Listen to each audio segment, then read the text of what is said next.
And I remember I used to have that picture of that frog going down the snake's throat, right? And I was like, we're the frog. Like Uh-huh.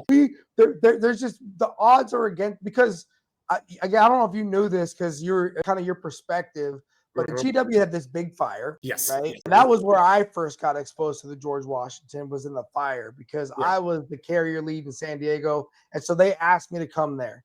Well, after the fire, really nothing got put back the way that it was supposed to go. And then they handed the ship over from one crew to a whole nother crew, right? And then you had all this animosity between crews. And so our generation of sailor was the ones coming out of that whole era, right? The Kitty Hawk guys were kind of all leaving. The East Coast GW guys were kind of all leaving.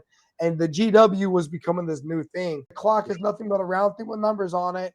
And I'm going to work until I can't work anymore because, oh my God.